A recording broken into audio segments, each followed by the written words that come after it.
Bonjour à toutes et à tous, je suis Laurent Goldstein. Bienvenue sur Humain, le podcast qui nous invite à partager un moment de la vie de personnalités comme vous, comme moi, comme nous. Tous ont accepté de faire un bout de chemin avec moi pour vous partager durant 1 heure leur humanité à travers la singularité de leur parcours et de leur chemin de vie. Bonne écoute!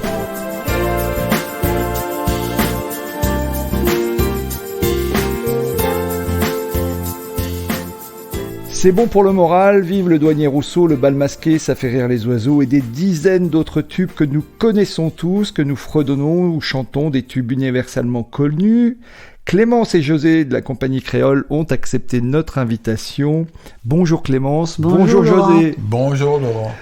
Merci d'être venu pour cet épisode exceptionnel et merci à Laurent Bernat qui a organisé cette rencontre. Tout d'abord, comment allez-vous tous les deux ? Ça va. Ça peut aller. J'ai cette grande fatigue-là qui m'est tombée dessus. Comment c'est un burn-out. Ouais, mais ça va aller. Une fois qu'on va reprendre la scène. Ouais. Voilà, c'est vrai qu'avec ces mauvais moments, c'est vrai que le moral n'est pas toujours au beau fixe, mais on n'a pas le choix. On est obligé d'aller. Il faut s'accrocher. Oui. Et puis si on veut du moral, il faut qu'on en ait aussi. Donc, Voilà. Oui, alors parce qu'effectivement, bien sûr, c'était une question que je vous aurais posée tout à l'heure, mais vous symbolisez finalement l'optimisme, la joie de vivre. Tout le monde connaît vos chansons, les salles sont combles. Vous avez bien sûr en France un succès qui dure, qui perdure. Vous faites toujours ça le comble, mais les Canadiens sont amoureux de vous aussi. Voilà. Et d'où vient cet incroyable succès finalement ? C'est naturel. On aura du mal à l'expliquer. Mais parce que quand nous avons été découverts en France par le public métropolitain avec C'est bon pour le moral, nous sommes partis aussi à la même époque faire des émissions de télévision pour les œuvres au Québec, la myopathie et autres. Et là, les Québécois... Déjà, à l'époque, c'était par rapport au Téléthon, je crois que c'est ça. C'était en 80, les années 80. Ouais, mais déjà, on était partis là-bas, on fait la télé, mais pour nous, on allait pour une bonne œuvre, pour une bonne action, mais on ne pensait pas vraiment faire une carrière là-bas. Les Québécois nous ont découverts. En 85. Voilà, nous sommes retournés faire des émissions de télé, et après, on est revenus pour faire une des plus grandes salles, qui est le Saint-Denis à Montréal. Mais la carrière a continué parallèlement avec celle de la France.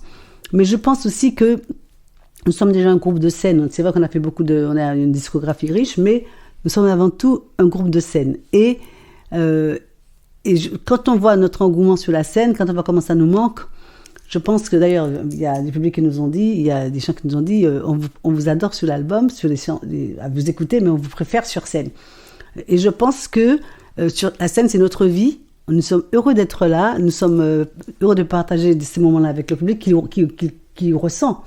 Et je pense que c'est un bonheur partagé maintenant, je pourrais dire, après 40 ans. Ouais.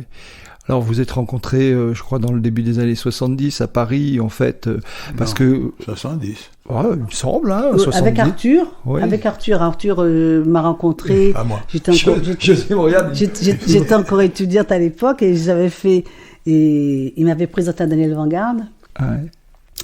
Et quand il a voulu me faire chanter, Daniel a dû partir en Martinique avec sa femme et son fils, qui est en fait Thomas Bangalter, qui est Daft Punk. Ouais. À l'époque, il avait dû avoir même pas 10 ans. Et il a dû partir en Martinique pour demander à mon père, pour lui demander de me laisser faire cet album, qui était mon premier album en 76, qui est Maman Thibault, Maladie d'amour. Ouais. Mais c'est resté au stade du disque parce que je n'étais pas du tout professionnelle. D'accord. Et la compagnie, en fait, ils se sont rencontrés, les garçons, et Arthur a rencontré José, Guy et Julien dans les années 80. Et Daniel m'a demandé si je voulais revenir 82. Pour la compagnie. Voilà. D'accord. C'est comme ça en fait que vous êtes tous rencontrés, parce que quand on a le public finalement, on se dit mais comment ils ont fait pour se rencontrer finalement ? Ils viennent tous des différents coins des Antilles et en fait est-ce que le point de rencontre était Paris ? Paris. Oui, enfin Arthur faisait du cabaret. Ouais. Et je crois qu'il fréquentait la canne à sucre que Guy, je l'ai fréquenté aussi, je crois. Guy est venu après. On se croisait. Voilà, ils se croisaient. Ils faisaient le bœuf ensemble et tout ça. Et puis ils ont eu l'idée de se réunir pour faire de la musique et de rencontrer Daniel Vanguard. Et Daniel voulait revenir à la compagnie créole qui était déjà qui avait déjà fait ses premiers albums. Alors, vous avez fait plus d'une vingtaine d'albums, des millions de disques vendus, des disques d'or, de platine, tout le monde connaît vos chansons. Il n'y a pas une soirée karaoké où il n'y a pas la compagnie créole. Il n'y a pas une soirée même festive où il n'y a pas la compagnie créole. C'est d'ailleurs pour ça que je dis que le public est devenu notre deuxième famille. Bah oui. Parce qu'on est dans leurs mariages, dans les anniversaires, dans toutes leurs fêtes intimes. Et ça fait plaisir. Parce que d'ailleurs, souvent, ils nous demandent de faire des vidéos pour les mariages, pour les anniversaires. Oui, pour faire un petit coucou et des choses comme ça. Coucou, voilà. Ouais. Mais alors, comment vous avez... J'imagine que vous êtes penché là-dessus, parce que enchaîner les tubes les uns derrière les autres, comment voilà, vous avez analysé un peu comment ça s'est passé, comment vous avez fait Il n'y avait pas d'analyse à faire. Pour expliquer le côté optimiste, je pense que nous sommes comment on peut dire ça, des bons vivants. Des bons vivants. On aime vivre, on aime boire, on aime manger, on aime... Des épicuriens. Voilà, tout à fait. Et donc, c'est naturel chez nous, tous individuellement. Et donc, quand on s'est rencontrés, ça n'était qu'un départ, quoi. Mais en fait, je pense que Daniel Vanguard, c'est vrai qu'il m'a connu assez jeune à Paris. J'étais pas du tout professionnelle et je racontais beaucoup la vie des Antilles, ma vie. Et cette vie, ça lui paraissait très intéressante, la vie aux Antilles. Il ne connaissait pas du tout les Antilles. J'ai vu connaître d'ailleurs Léona Gabriel, qui était quand même une des précurseuses de la musique antillaise. Et il a eu envie de partir là-bas pour découvrir cette musique qu'il aimait. Il est tombé amoureux de cette musique. Et beaucoup de nos chansons relatent quelque chose, une partie de la vie de l'Antillais.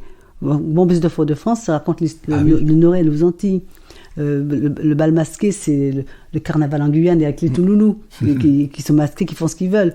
Donc, il y a toujours eu une histoire à raconter. Il aimait raconter des histoires avec nous à travers les chansons. Comme Denis Rousseau, combien de gens ignoraient que c'était un peintre, Denis Rousseau. Et c'est vrai que nous-mêmes, nous avons été surpris du succès de C'est bon pour le moral, parce que nous, cette chanson ne nous plaisait pas du tout, parce que nous on était habitués à faire des chansons en créole, des chansons rythmées comme Vlogodo, on venait de faire un album de chansons traditionnelles, medley, où ça bouge, où les gens dansaient, tout ça. Quand il a amené C'est bon pour le moral, même José lui a dit c'était nul. Il a dit José, comment tu trouves? Il a dit c'est nul. Mais il nous a fait tout il a voulu nous démontrer que les gens ont besoin de comprendre ce que nous disons, et puis les gens ont besoin des chansons optimistes. On a dit pourquoi pas. Donc du coup, avec son texte qui parle du moral, un texte assez léger, nous avons mis surtout les garçons, les guitaristes, les bassins, ils ont mis tous les arrangements créoles, qui fait que ça fait... je prédis que nous avons une musique qui est métissée, qui fait pas tout à fait variété, mais pas tout à fait non plus, qui est pas zouk non plus, ni biguine. Mais c'est vrai qu'il y a un peu de tout ça. C'est une musique de soleil. Ouais, c'est ça. Bon, moi, par contre, j'ai toutes mes compositions sur les albums, je les ai gardées en créole parce que ça me tenait à cœur. Mais c'est vrai que les chansons, mais ça fait plaisir quand même quand vous êtes dans une salle de spectacle et que le public chante avec vous. Bah oui, bien sûr. Formidable. Oui, parce qu'ils connaissent les chansons par cœur, finalement. Voilà. Bien sûr, on les connaît tous, hein, toutes, pas toutes, parce qu'il y en a énormément.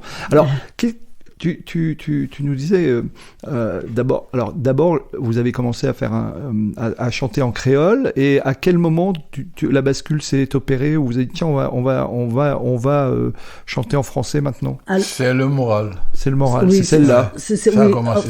Voilà. En fait, 82, nous avons fait cet fameux album en créole. Oui. Qui a eu un grand succès aux Antilles, dans le Pacifique. Nous sommes allés à Tahiti, Nouméa, nous avons fait des grands voyages, voilà. Mais c'était très peu vendu dans le public métropolitain, parce que c'était tout en créole. Ouais.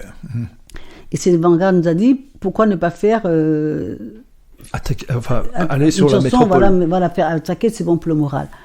Et quand nous avons fait C'est bon pour le moral, ça commençait à être un succès... Oui. Pas tout à fait, ça n'avait pas vraiment décollé, mais on commençait à faire quelques télés avec. Mais il y a eu une chose qui s'est passée, c'est que Daniel Vanguard et Jean Kluger, ils avaient écrit la chanson Douanier Rousseau pour l'Eurovision. Parce que, voilà, et ils l'ont proposé pour l'Eurovision. Et cette chanson a été retenue pour la chanson finale, pas la chanson finale, mais la qualification en France pour représenter la France avec cet album, avec cette chanson. Ça s'est passé au Théâtre de l'Empire à l'époque. Nous avons chanté cette chanson, nous n'avons pas eu le prix, nous avons eu le 2e prix.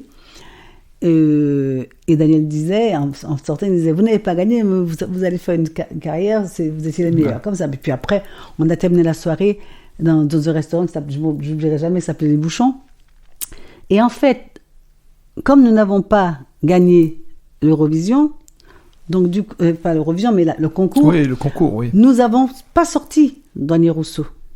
Pas tout de suite, nous avons sorti C'est bon pour le moral. Ouais. Et si nous avions gagné le concours, oui, vous seriez parti avec le Douanier Rousseau. On n'aurait pas sorti. Ouais, et quand on a sorti C'est bon pour le moral, c'était le grand boom. Ouais. C'est inattendu, mais c'était devenu même un slogan. Les gens prenaient quand on marquait un but en France, c'est bon pour le moral. Ouais. C'était extraordinaire. Ouais. Ils tombaient, ils perdaient leur portefeuille. C'est bon pour le moral. Non, mais c'est vrai en plus. Et cette chanson, quand nous sommes partis au Québec, nous avons participé à une grosse télé pour la myopathie et les Québécois nous ont découvert avec C'est bon pour le moral et puis c'est parti. C'est parti. Voilà. Est-ce qu'il y avait eu des moments de doute quand même au début de votre carrière? Est-ce que vous avez, avant que le succès arrive et finalement il y aura une autre question derrière là-dessus, est-ce que vous avez eu des moments de doute ou est-ce que vous aviez cette intime conviction que ça allait marcher à un moment ou à un autre? Moi, personnellement, intime conviction que ça aurait marché, non. C'est arrivé comme une surprise. Ah, d'accord. Mais je pense que le doute, c'est peut-être qu'au moment où quand on fait les cabarets comme vous faisiez... ouais, parce que nous, on tournait dans des cabarets. Donc, il y avait une satisfaction annexe haute, quoi. Non, mais c'était surtout pour toi qui étais quand même connu en Guyane, oui. Quand même qui était très connu avec des groupes qui étaient très connus, avec gros succès. José était pratiquement, il faut le dire, une star en Guyane. Et quand il a commencé ici à chanter dans le cabaret, ça peut mettre des doutes. Moi, ce doute-là, je ne l'avais pas parce qu'il m'était jamais venu à l'idée de faire une carrière. Toi, tu étais venu en France, enfin en métropole, pour faire des études. Pour être étudiante, en fait. Par contre, ce qui était quand même marrant, c'est que j'ai participé à beaucoup de choses pour gagner de l'argent comme les étudiants font, et j'étais toujours repérée.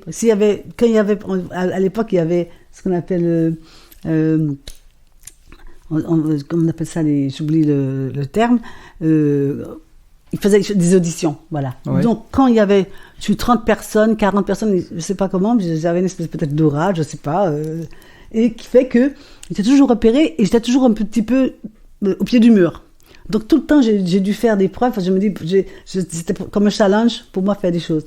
Et quand j'ai rencontré Daniel Vanguard, en fait, c'était pas du tout pour la compagnie créole d'abord.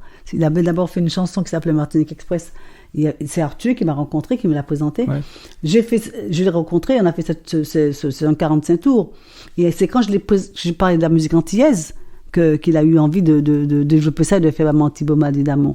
Ouais. Mais on était surpris. D'ailleurs du succès de C'est bon pour le moral.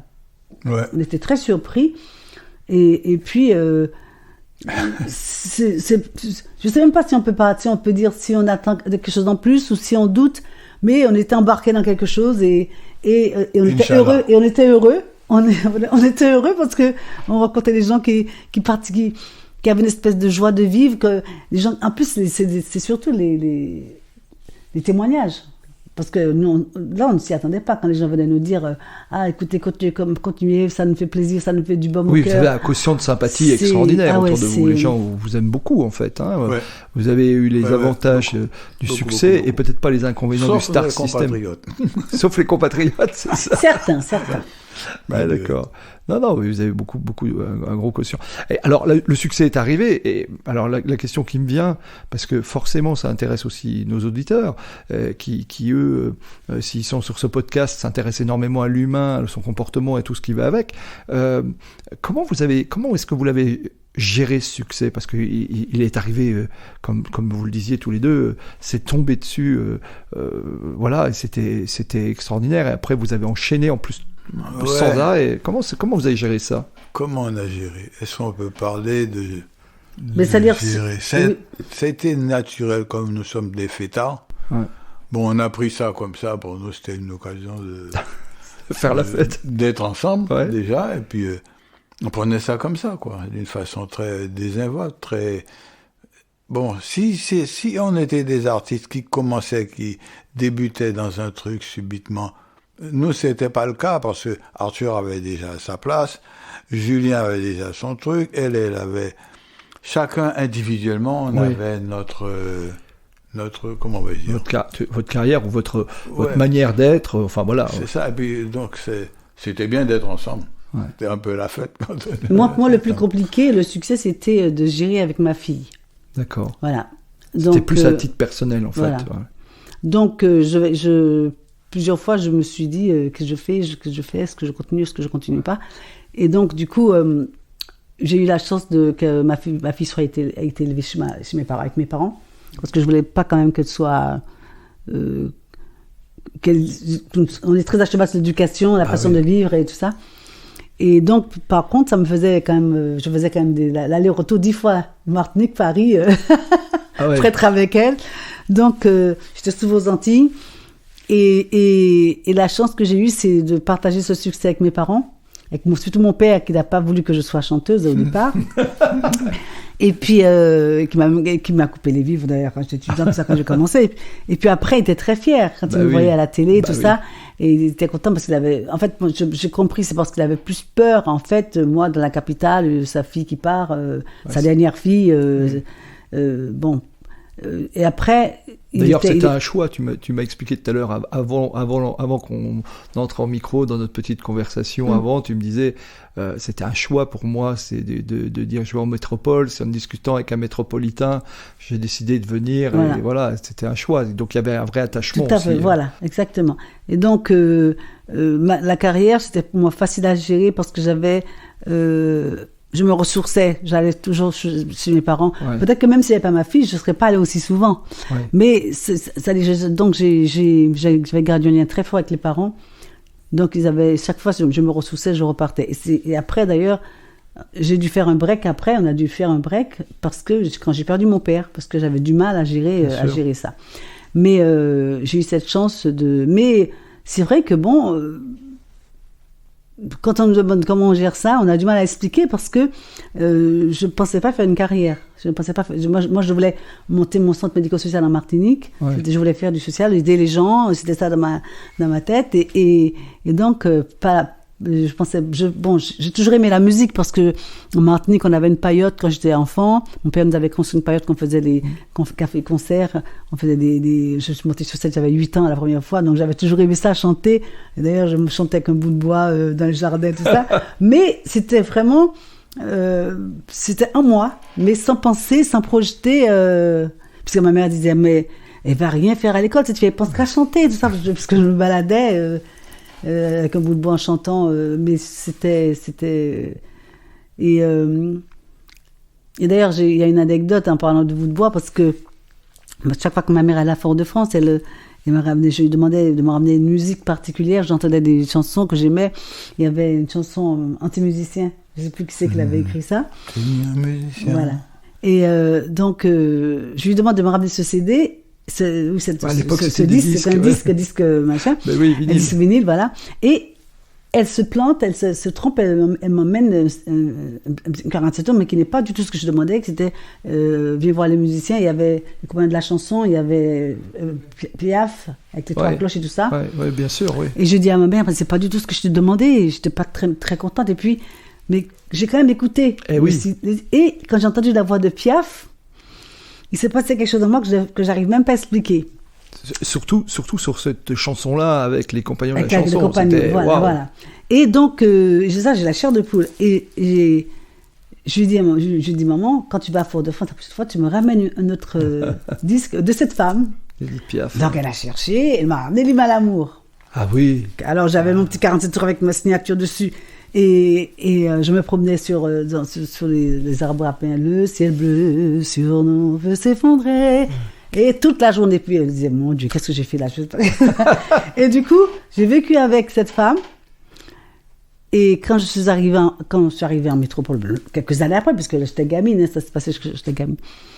Et je ne sais plus quelle année, José, quand nous avons fait l'album de Noël, c'était en 96, je ne sais plus, où j'ai dit à José, tiens, j'aimerais bien qu'on reprenne les trois cloches. José me dit, oh, tu mets la barre un peu haut. J'ai dit, écoute, on va le faire. Et quand on a enregistré cette chanson, j'étais persuadée que je la connaissais, Piaf. Et je suis allée acheter un bouquin, et je constate qu'elle était enterrée en 63, et j'étais encore au lycée en Martinique. Ouais. Donc, je ne l'avais jamais connue. Ouais.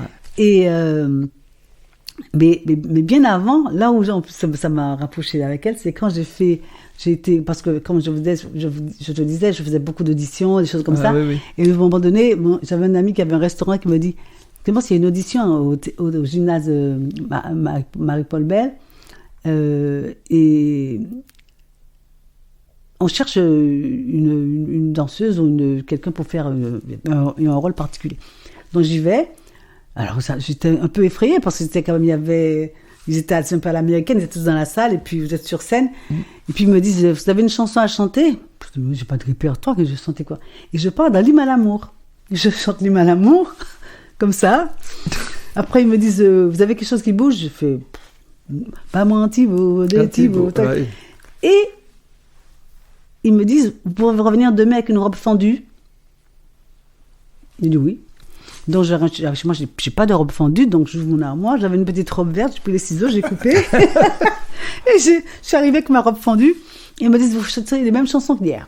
Ah, oui. Donc, je repars de l'hymne à l'amour, je repars d'abord mon Thibaut, et finalement, je reprends le rôle principal. Ah, oui. Et moi, je n'ai pas voulu parce que je n'étais pas prête pour ça. Donc, j'ai décliné.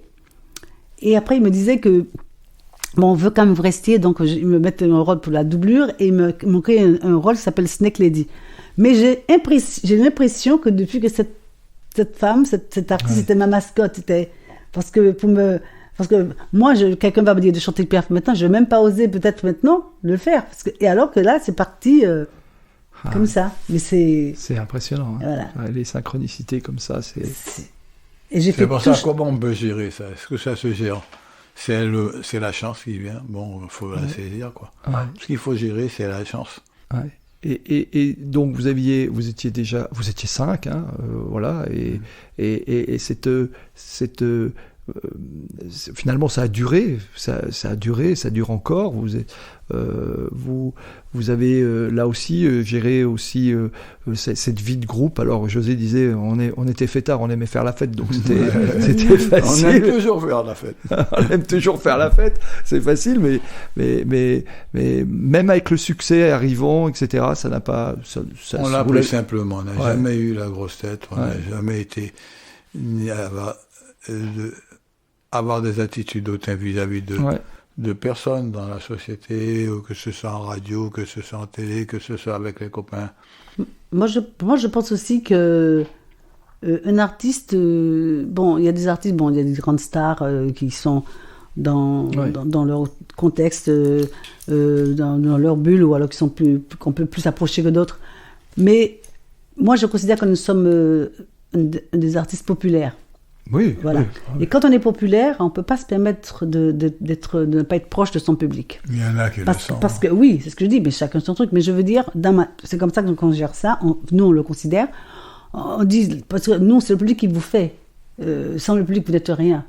Donc, je vois mal le public qui vous aime, qui achète vos disques, qui vient vous voir au spectacle. Et quand il viendrait un autographe, ou même qu'il vient vous saluer, que vous dédaignez avec lui, ce serait paradoxal.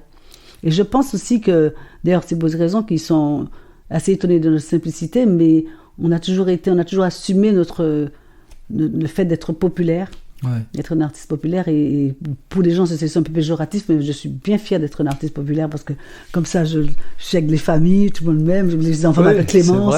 C'est vrai. Voilà. Et beaucoup de mamans ont appelé leur fille Clémence, les filles qui venaient qu'ils disent à leur mère, maman, je veux une robe qui tourne comme Clémence. Les mamans venaient me raconter ça. Ça fait plaisir, ça fait chaud au cœur. Ah oui, bien sûr. Donc, bien sûr. Une question bien comme ça, oui, alors le succès, forcément, c'est bien quand on en a, et vous avez quand même des chansons, on vient d'en parler, de vos succès, mais vous en avez fait beaucoup, finalement, et en même temps, on a le sentiment que c'est bon pour le moral. Douanier Rousseau, il y a vraiment des choses. Si vous les faites pas dans votre répertoire, ils sont tristes, quoi. D'ailleurs, c'est un petit peu, c'est une chance d'avoir des tubes, comme on appelle, des succès comme ça. Oui, mais en même temps, c'est gênant. C'est gênant parce que quand on veut faire une nouvelle chanson, on veut la chanter, on veut la montrer, on a du mal. Oui. On a du mal. Non, mais c'est-à-dire, ils l'aiment, ils vont l'écouter, ils vont l'aimer, mais voilà. Si tu fais un spectacle, j'imagine qu'ils veulent quand même. Alors là, c'est incontournable. Mais par contre, à la télé, souvent, quand on chante que ça, le public nous dit quand est-ce que vous faites quelque chose d'autre et tout ça? Je dis, on va sortir un nouvel album. Oui, non, mais en même temps, vous avez fait quand même 20 plus d'une vingtaine d'albums, je crois. Une trentaine à peu près. Donc, oui. Et vous avez fait dernièrement toute une tournée dans les églises aussi. Vous avez vous avez fait Spiritual, et donc vous avez fait du gospel. C'est venu gospel, comment? J'aime pas. Alors c'était pas Spiritual, ça s'appelait. Ça y a les deux, parce qu'il y a quand même des standards de gospel. J'ai pas vu le Negro Spiritual, j'avais juste ce Spiritual. Ouais, mais en fait, il y a. On préfère dire ça. Enfin, il y a du gospel aussi, mais c'est pas le gospel américain. Non, voilà. Mais les gens, tu sais très bien, ils attendent, quand on dit gospel, ils attendent. C'est quoi encore les trucs là? Happy Day. Oh, Happy Day. Mais nous l'avons dans le répertoire. C'est pour ça c'est pour ça que je dis nous faisons. C'est tel qu'on le fait. Moi, j'ai vu des groupes de gospel. On le fait pas comme ça, non. C'est pour ça que je dis que nous faisons du gros spirituel et un peu de gospel. C'est un mélange. Mais en fait, c'est pas tellement éloigné. Parce que c'est une façon de louanger, de toute façon, les deux. C'est la louange, et ça fait partie aussi de notre culture. D'accord. Parce qu'aux Antilles, c'est notre culture. Les gens ont toujours chanté dans quelles que soient les circonstances, pour la gaieté, pour la tristesse, même dans la mort. C'est toujours le chant. On peut prendre le temps de l'expliquer, ça. C'est ça, les gens ne savent pas ça. Vas-y, explique. Allez. Je parle beaucoup. Vas-y. J'ai pas dit ça. Vas-y. Non, tu parles mieux que moi. Non, vas-y. Faut que les gens comprennent que nous, je dis négro spirituel parce que c'est des chansons comme quand on était petit, on allait à l'église, on chantait les psaumes. Les psaumes. Oui, bien sûr. Oui, on glorifie. Oui. En fait, ce que font les Haïtiens, on était au Bénin, c'est pareil. Je me suis rendu compte, c'est des chansons d'église qui chantent, mais en béguine. Comme nous, quand on fait le Noël aux Antilles, les gens ne savent pas ce que c'est, mais le Noël aux Antilles, moi, la première fois, j'ai connu ça en Martinique, tout à son honneur, puisque moi, en tant que Guyanais, on ne fait pas comme ça. Mais j'étais surpris, elle me dit, tiens, on va chanter un Noël. Je n'ai pas refusé par politesse. Mais après, je n'ai pas regretté. D'accord. Nous sommes entrés, j'ai vu une guitare là, une contrebasse là, une batterie par-ci, par-là. Je me demande quand c'est que ça va commencer. Quand ça a commencé, ça ne s'arrêtait pas. Et j'étais très surpris et étonné de voir tous ces gens danser. Ouais. Et il n'y avait pas une chanson de carnaval ou autre chose. Que des chansons de Noël. Que des chansons de psaumes de Noël. Mais en plus, en fait, c'est une tradition. C'est une tradition. Moi, ma mère, elle avait son bar, mais après la Toussaint, les réunions commencent à se faire dans toutes les familles, dans toutes les maisons, et ça se fait de porte en porte. Et il y avait une grande table, et c'était plus un bar, c'était un lieu convivial où tout le monde pouvait venir, sans être invité, venir chanter. L'esprit, c'est ça. Voilà. Parce qu'en fait, Noël, c'est une fête d'abord religieuse, une fête de partage. Et donc, on attend un moment fabuleux. Dans la croyance, il y a Jésus qui va arriver, donc c'est important pour nous. Et donc, chaque année, on ne pouvait pas, Noël ne se fait pas s'il n'y a pas des réunions dans les maisons, comme ça on passe de porte en porte pour chanter Noël. Et d'ailleurs, c'est ce que j'ai commencé à faire ici. J'ai fait plusieurs endroits, et ça a très bien marché, avec les mets spéciaux de Noël, le jambon créole, tout ça, le pâté. Et vous avez un meneur qui dit, chacun a son livre de cantique, et vous avez un meneur qui dit page 23, tout le monde prend la page et tout le monde chante, même si vous n'êtes pas chanteur. Et c'est extraordinaire. Michel Veillet, la bonne nouvelle. et d'ailleurs, il y a quelqu'un qui m'a dit, j'ai rencontré une femme qui m'a dit, qui est venue à chanter Noël, qui m'a dit, vous savez Clémence, toutes ces chansons-là, nous les connaissons, effectivement, c'est fait ici. Mais les gens ne le chantent pas.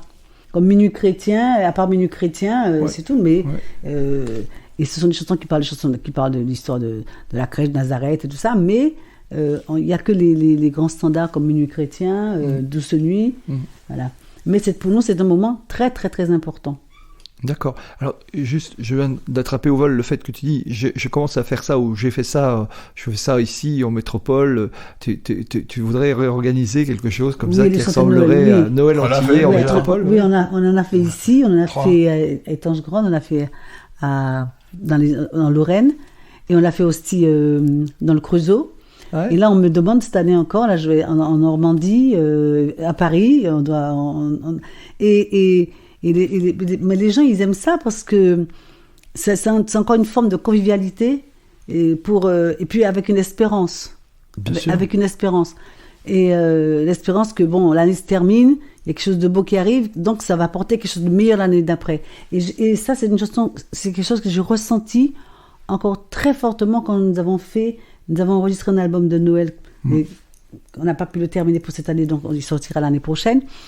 Et j'ai eu l'occasion nous avons repris une chanson de Lennon, Happy Christmas. Merry Christmas.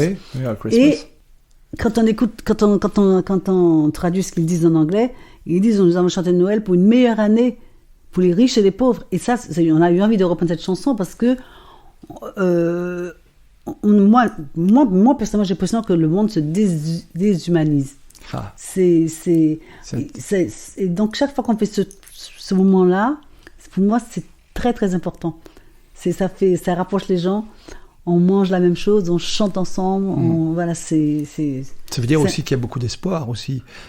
Tu parlais d'espérance, mais finalement, effectivement, dans un contexte difficile, nous avons vécu quasiment 2 années dans la pandémie. J'y reviendrai parce que vous avez agi aussi pour ça.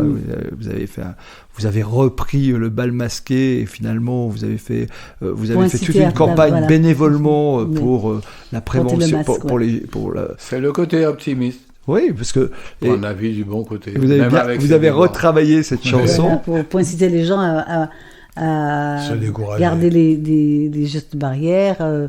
On s'est amusé avec ça. Ah oui, parce qu'en plus vous avez fait ça chacun de votre côté, à la maison. José en Guyane, ma fille, moi, voilà.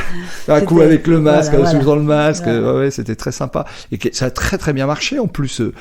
C'était presque plus de 2 millions de vues. J'ai vu ça. Là, j'étais en Guyane. Ouais. Ça a très bien marché, très bien pris, ça a bien fonctionné. Et ça vous est venu comme ça, en fait, cette idée, finalement, par rapport à la pandémie? Non, en fait, parce que ça demande un peu de travail, malgré tout. Il faut la retravailler, il faut retravailler les paroles, même si vous avez adapté. Puis après, il a fallu faire... Non, au départ, j'ai d'abord fait, dans mon salon, j'ai écrit une chanson en applaudissant en honneur aux soignants. Pour les soignants, oui. Et puis, les gens qu'on n'arrêtait pas de faire des parodies sur Bal Masqué, mais c'était pas toujours quand même de bon goût. Et puis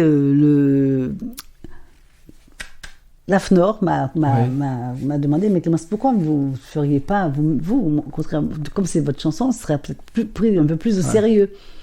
Donc j'en ai parlé avec Luguer qui a coécrit avec le Vanguard, et puis on a retravaillé le texte et tout ça, et avec mon gendre, le mari de ma fille qui est notre chef musical, on a refait un petit peu les trucs, parce qu'en fait c'est un peu compliqué, parce que comme José n'était pas là pour chanter avec nous et pour faire les studios étaient fermés en Guyane, il n'avait pas la possibilité. Donc il avait du mal donc on a été obligé et c'est pas la bonne tonalité pour nous, donc du coup il a fait le refrain, nous on était obligé de faire les couplets à l'octave, mais c'est pas grave, le tout c'est le texte surtout pour dire aux gens de laver les mains, il y avait tous les gestes barrières, on a essayé surtout d'être un peu pédagogique. Mais je pense qu'il y a beaucoup de gens qui ont apprécié. Ouais, je crois que tu avais même dit il ne faut pas trop danser trop collé-serré. Pas danser collé-collé. Faut pas être trop collé-collé, faut danser, mais pas trop collé-collé. Oui, c'était plein d'humour en plus. Je me suis amusée à faire ça, le texte. Ouais, c'était très... En plus, c'était pour une bonne cause, donc c'était bien. Ouais, c'était sympa. Vous avez des projets? Alors, j'ai compris qu'il y a un album qui sort en 2022, là, début de l'année, enfin, sur Noël. Vous avez d'autres... Nous avons, évidemment, des spectacles qui commencent à pointer un peu, les gens commencent à vouloir venir, aller dans les salles surtout. Donc, et puis nous allons préparer, nous allons essayer de faire un album de fête, d'optimisme pour l'été, pour embarquer un peu les gens dans la fête un petit peu. Et puis après, on va continuer sur l'automne, les entraînements à Noël, le carnaval. On a décidé que l'année 2022, ça va être une année musicale. Super, génial, ça c'est super, top. Comment vous gériez le track, parce que tous les artistes ont le track, la pression, comment est-ce que... Alors, Clémence, tu nous as dit, toi, à l'époque, tu retournais beaucoup en Martinique, te ressourcer, mais ça, c'était pour la gestion du succès, mais le track, comment vous le gérez, vous? Je sais pas ce que c'est. Tu sais pas ce que c'est, toi? Joseph, lui, il pense... Bon, mais t'as eu des fois, parce que il y a des moments où J'ai eu le track quand on a fait l'Olympia. Oui, parce que vous aviez rempli l'Olympia. Et quand on a fait le Théâtre Saint-Denis au Canada. Mais moi, le track... Enfin, le track, c'est beaucoup. Le track, José a toujours eu plus de confiance en lui que moi, parce que moi, je me suis jamais considérée comme une grande chanteuse, ni une artiste. Et c'est vrai que j'aime ce que je fais, donc je le fais bien, et puis je suis contente de le faire. Mais moi, le track, je l'ai tout le temps. Ah ouais? Tout le temps. Et quand je ne l'ai pas, je suis inquiète. D'accord. Parce que je me dis, ça va pas... Quelle que soit la salle, en fait. Parce que l'Olympia, c'est sûr, l'Olympia, c'est mythique. C'est encore plus fort. Ouais. Mais j'ai appris, justement, à gérer le track avec Madame Charlot, qui était mon prof de chant, et qui m'a donné des conseils. Et puis, comme à l'époque, il y avait Marilyn, qui avait son bar, là, elle me disait... Tu sais, Clémence, parce qu'elle a su que j'aimais Piaf, elle me dit, la loge que tu occupes, c'était la loge préférée de Piaf. Ah oui, on revient un signe avec Piaf, voilà, encore un signe. Et puis elle me dit, comme toi, elle me mettait son bâton d'encens, parce que moi, je mettais un truc pour me calmer, je fais ma méditation et tout ça. Et j'arrivais à gérer mon track comme ça. Mais sinon, d'ailleurs, moi, avant d'entrer en scène, j'aime pas qu'on me parle. Je suis dans mon truc et je suis désagréable, même à la limite. D'accord, même avec les autres membres de groupe? Ah oui, je suis... Le track, c'est quelque chose qu'il ne faut pas avoir. Ah oui. Chacun gère en fait, son entrée en scène, différemment. Une fois que j'ai posé le pied sur scène, il s'en va. Il s'emballe. Oui. Mais j'ai besoin de la voir. C'est-à-dire, quand je l'ai, c'est que je suis dans mon spectacle, c'est que j'en suis. Quand je suis pas, j'ai pas le track, c'est que je suis pas bien, c'est quelque chose qui va pas. D'accord. Et dès les premiers accords, ça y est, c'est parti, c'est fini. Ouais, t'es parti, t'es dans le heureusement. T'es dans le show. Vous avez des rituels particuliers de vie, vos journées s'organisent de manière... est-ce que vous avez des trucs, tu parlais de méditation, tu médites régulièrement, ou c'est quelque chose que tu fais uniquement quand on médite tout ça. Ouais, je ne sais pas. De toute façon, nous sommes croyants déjà, donc donc la prière a une grande place pour nous. Beaucoup. On a besoin de ça. J'ai besoin de m'accrocher à quelque chose.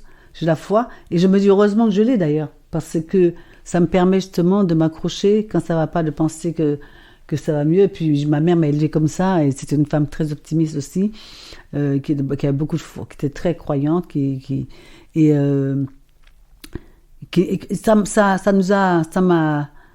ça aide beaucoup, parce que surtout les moments difficiles comme ça, ça permet d'espérer que ça va aller mieux, parce que sinon, si on se tire une balle dans la tête, ça doit rester tout le temps comme ça, on peut pas aller sur scène, on peut plus rien faire.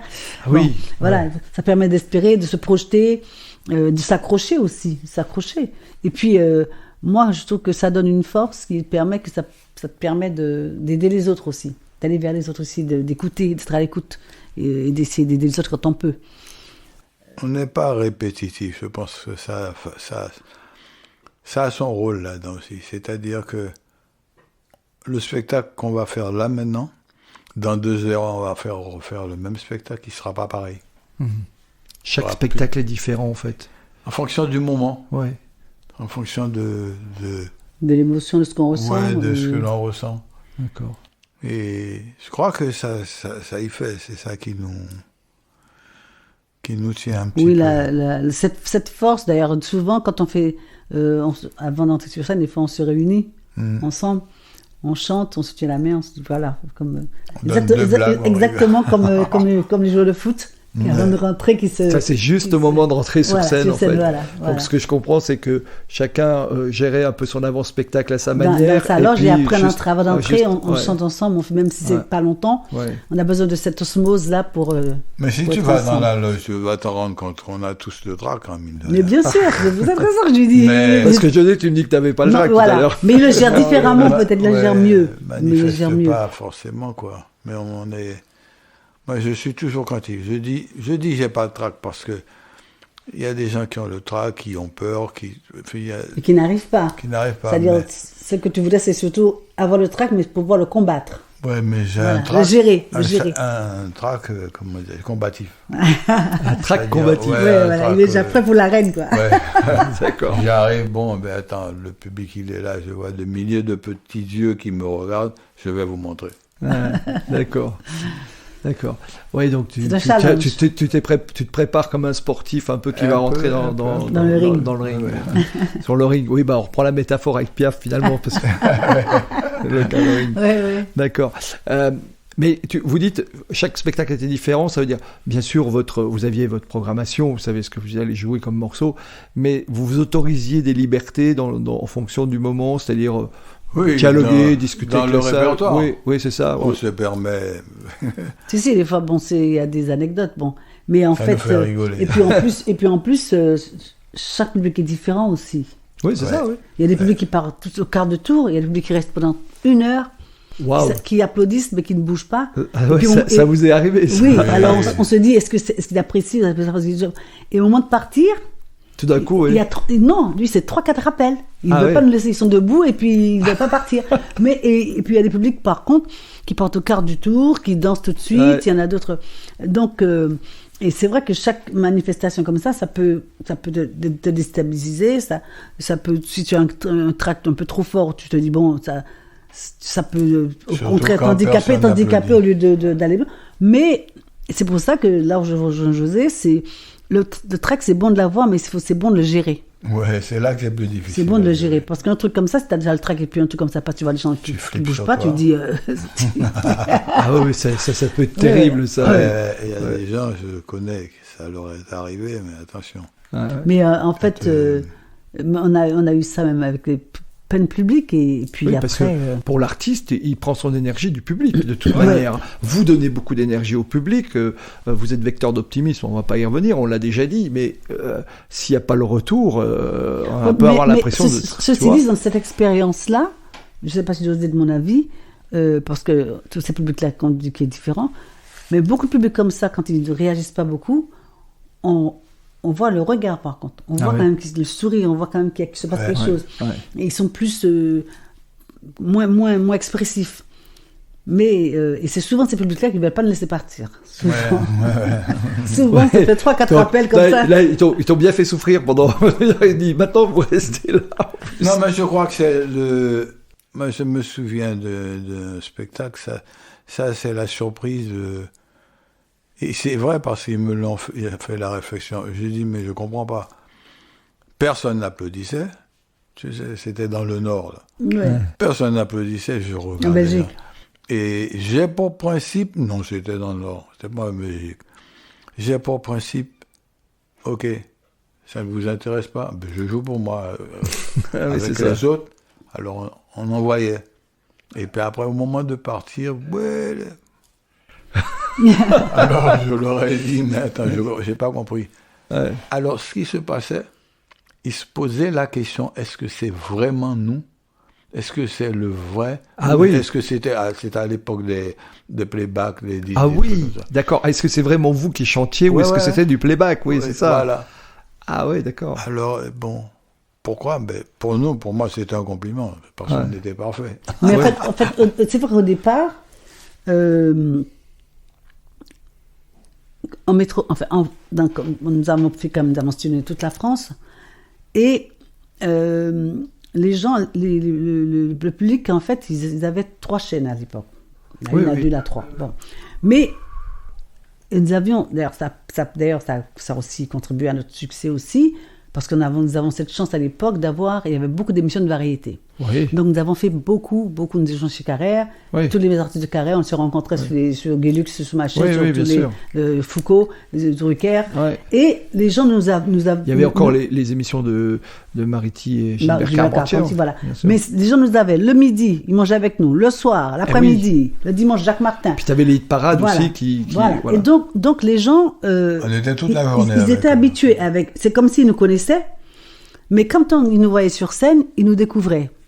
Donc, ils nous observaient, il y avait une curiosité, parce qu'ils avaient l'album, ils aimaient la musique, donc s'ils sont venus, c'était plein, on faisait des fois...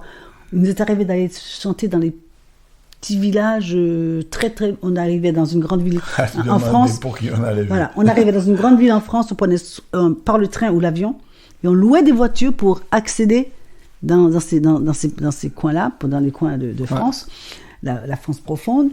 Et des fois, on arrivait, il y avait un grand chapiteau. Oui. Et c'était 10 000, c'était 5 000 à l'époque, c'était quand même beaucoup de monde. Et les gens venaient à 200 km à la ronde. Ouais. Et les gens nous découvraient, si bien que, je me rappelle, il y a une anecdote, on venait de chanter, pendant 1h30, on chantait qu'en français, à part Baman Thibault, et à un moment donné, on faisait des autographes et on se parle et ils se disent « Ah, mais il parle français !» Mais il parle français. Donc, et en fait, les gens, ils nous découvraient. Et beaucoup disaient on ira chez vous pour voir si c'est la fête. Oui, c'est ça en fait. Plus vous étiez un formidable promoteur pour les Caraïbes et pour les Antilles. Ça a poussé le premier album. Oui, il a été vendu à plus de 200 000. Mais quand je rigole. Ouais. Quand on prenait l'avion. Ouais. On voyait les gens avec leur album. Mais ça nous est arrivé. Alors, nous étions en Martinique et il y avait le Blogodo, mais qui n'avait pas beaucoup marché en France, il avait beaucoup marché aux Antilles, dans les Pacifiques. Mais par contre, le moral, c'était fureur. Donc, nous étions aux Antilles, en salle de transit, mais on n'est pas très connus encore, puisque le moral, tout le monde, la radio, tout ça, et les gens passaient à côté de nous, avec le disque Blogodo. Ah ouais. Parce qu'après le moral, ils sont partis aux Antilles et ils demandaient aux gens, mais eux, ils pensaient que nous étions des très connus là, enfin, avec beaucoup de succès, que ça marchait fort, qu'on avait beaucoup d'albums déjà là-bas chez nous. Aux Antilles. Donc ils demandaient. Ils cherchaient les disques aux Antilles. De la compagnie créole. Et ben on leur disait non, on n'a qu'un seul. Blogodo, parce que les Antillais ne voulaient pas vendre ces mots pour le moral. certaines maisons, il y a certains amis qui vendaient quand même ces mots pour le moral, mais ils ont boycotté ça parce qu'ils ont dit oui, on les a trahis. Parce que tu ne chantais pas au créole et que voilà. Voilà. On chante pour les Français, pour les métropolitains. Ouais. C'est un peu... Ouais. C'est comme les enfants gâtés, ils avaient perdu leur truc. Bon, mais par contre... c'était bon, comme j'allais assez souvent parce que ma fille était là-bas, donc je faisais chanter Noël chez des amis à Fort-de-France et tout ça, et des amis, et beaucoup me disaient Clément, c'est très bien ce que vous faites, surtout ne changez pas. Alors donc j'ai dit bon, on peut pas plaire à tout le monde, mais tant pis, on va plaire à une catégorie on plaît pas, c'est pas grave, mais on peut encore faire pour ceux qui sont contents, et voilà, et puis d'accord, ok, super, merci. Alors tu nous disais tout à l'heure au début, quand je me demandais comment ça va, je me disais ça peut aller mieux. Tu dis oui, bon, c'est vrai, c'est vrai qu'on a un peu de mal à imaginer que, mais bien sûr, on le sait comme tout le monde.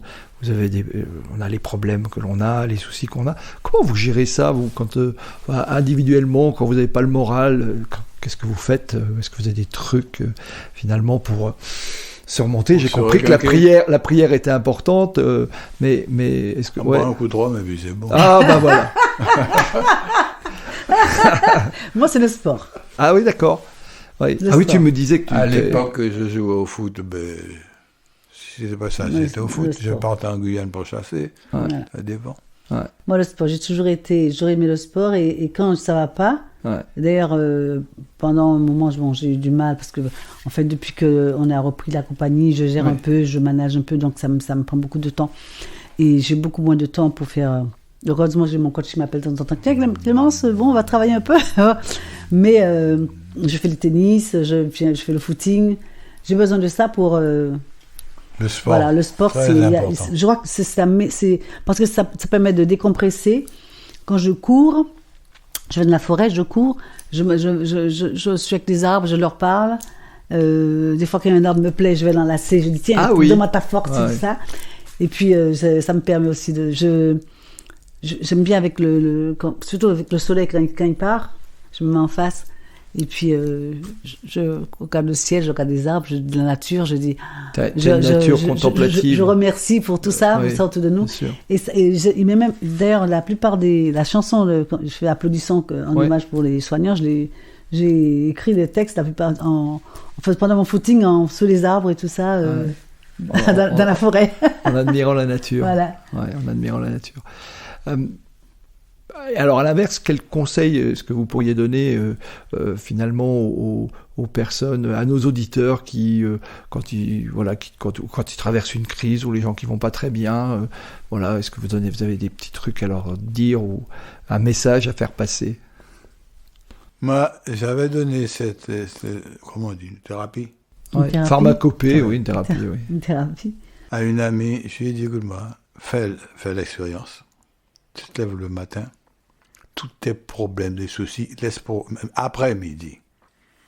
Tu te lèves le matin, dès ton réveil, tu mets un disque qui bouge, qui te donne envie de danser ou chanter, jusqu'à midi. Après midi, là, tu penses à tes problèmes. Et tu vas voir.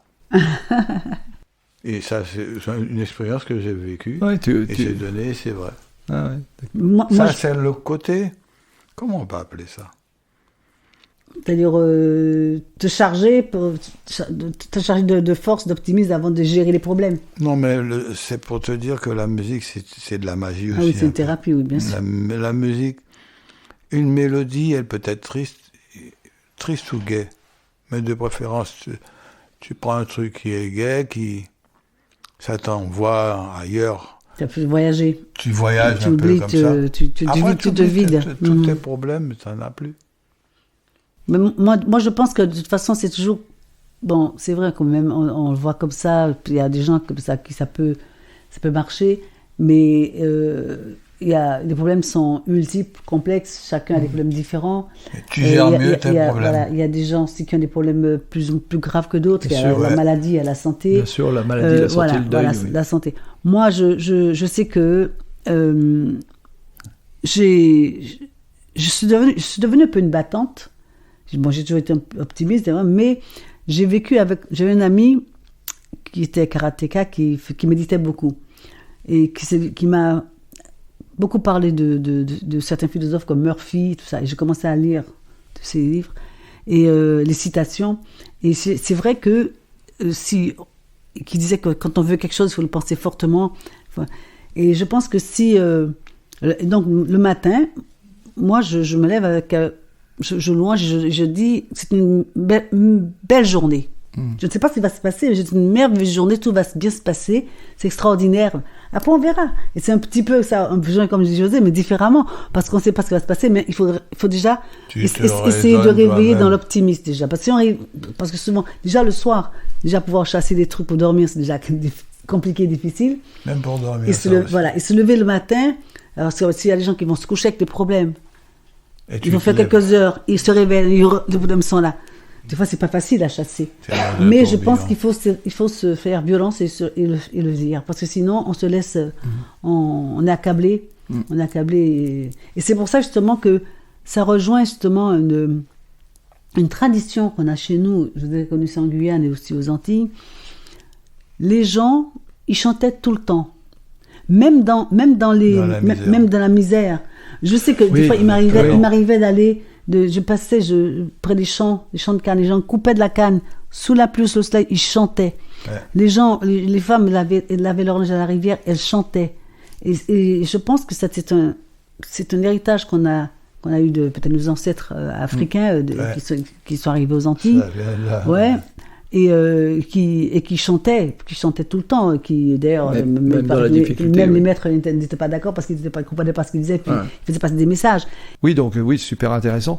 Alors je vous fais une confidence, je vais vous en faire deux. La première, comme tu parlais finalement des citations qui nous aident, il y a Luc Tessier-Dorfeuille, que j'espère avoir à ce micro bientôt, qui est un spécialiste de la méthode Coué et de l'autosuggestion consciente, dit aussi par le corps et l'action, ça aide à aller bien. Et moi qui travaille aussi finalement avec des étudiants, des gens que j'ai en formation, etc., je leur dis souvent, essayez, et ça, c'est un petit clin d'œil pour vous, parce que je leur dis souvent, je dis, essayez de marcher la tête haute quand il fait beau, quand vous n'avez pas le moral, essayez de marcher la tête haute même s'il fait pas beau, et essayez de chanter, c'est bon pour le moral. Plusieurs fois, vous allez voir, ça va être très difficile de pas avoir le moral, en fait. Et ça, c'est le clin d'œil, parce que c'est vrai que si vous parlez de la musique, tu disais, je faisais de la musique entraînante, etc., ça aide finalement à se remonter le moral. Mais j'ai écrit une chanson qui s'appelle Optimisme. Ah, bah voilà. Parle dans ce sens. Et d'ailleurs, on commence le concert de Négo Spirituel avec ça. Ouais, voilà. Donc voilà. Et la deuxième chose, tu disais finalement, Clémence, c'est un autre, je pense à quelqu'un qui tous les jours dit « Fais-toi une belle journée ». C'est Audrey Prévost que j'aurai bientôt à ce micro pour un épisode qui passera en début d'année prochaine, mais elle commence toujours sa journée en disant « Fais-toi une belle journée ». Quel que soit, mais fais-toi une belle journée, organise-toi une belle journée. Et quoi qu'il advienne, c'est intéressant d'avoir cette philosophie. Voilà. Ah oui. Cette pensée-là. Merci infiniment pour ce partage, merci pour tout ce que vous avez fait pour nous tous, finalement, durant toutes ces années, pour la joie que vous nous avez apportée, pour le public qui... Tant qu'il y a de la vie. Oui, il y a de l'espoir. Mais on espère d'ailleurs, moi en tout cas, j'espère continuer à partager des choses avec des gens. Ben oui, on a vu qu'il y avait plein de projets en 2022. Et puis en plus, notre passion, c'est la cuisine. Oui. Et j'aimerais pouvoir partager ça aussi avec. C'est vrai que tu es une excellente cuisinière. Avec les gens, faire découvrir des choses. On va détiquer. et partager ça avec les gens, parce que c'est des choses que moi, je peux créer un plat comme je crée une chanson. Et je fais la cuisine antillaise, mais un petit peu revisitée. Donc, et je trouve que quand on a, parce qu'une chanson ou la cuisine, quand on partage, c'est toujours bien de partager quelque chose, de partager, l'amitié. Ça fait partie aussi de nos coutumes. Oui, voilà, parce que je racontais à José, quand je suis arrivée à Métropole, on sonne deux, on fait 2 steaks. On fait 3. Le jour, j'étais en Martinique, je retourne en Martinique. Et ma mère me dit, tu as fait la cuisine? Je dis, oui, je vais cuisiner aujourd'hui. Puis elle me dit, mais c'est tout ce que tu as fait?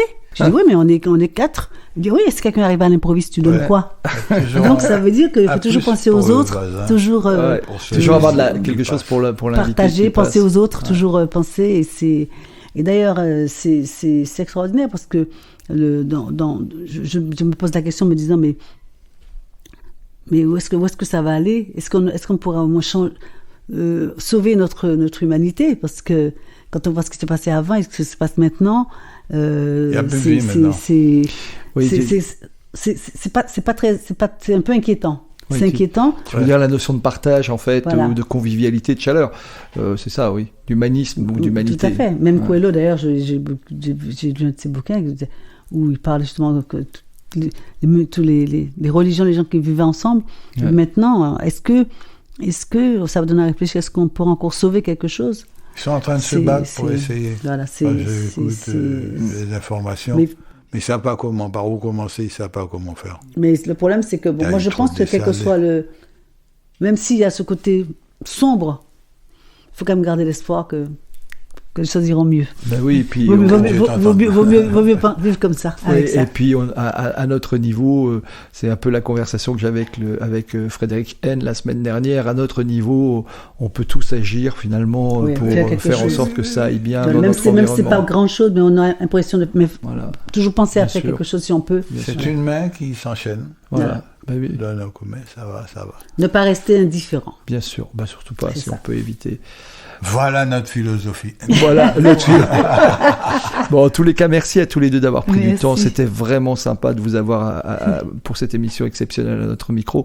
Je vais vous poser les 2 questions rituelles de la fin d'épisode. La première, si vous aviez un livre à recommander à nos auditeurs, un seul que vous aimeriez recommander, lequel serait-il?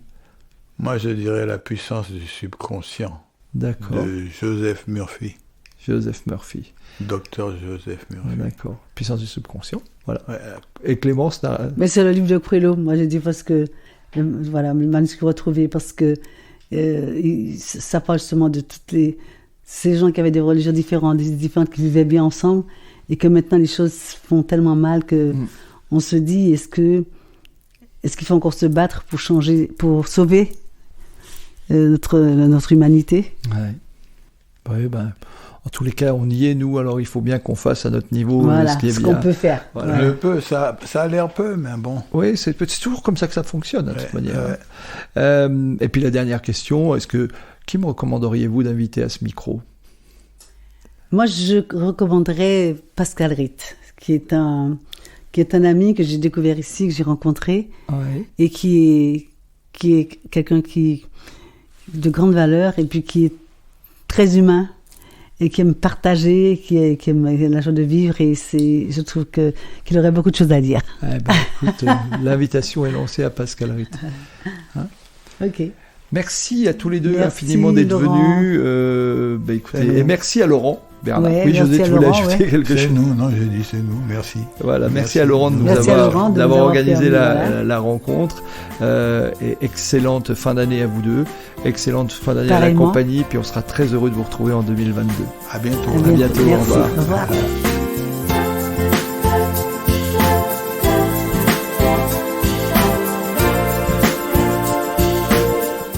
Merci d'avoir écouté cet épisode jusqu'au bout. Si ce podcast vous a plu, n'hésitez pas à en parler autour de vous et à le partager. Pensez aussi à nous soutenir en mettant une note, un commentaire et à vous abonner sur votre plateforme de podcast préférée. Vous trouverez les liens liés à cet épisode dans la description. À la semaine prochaine pour une nouvelle rencontre.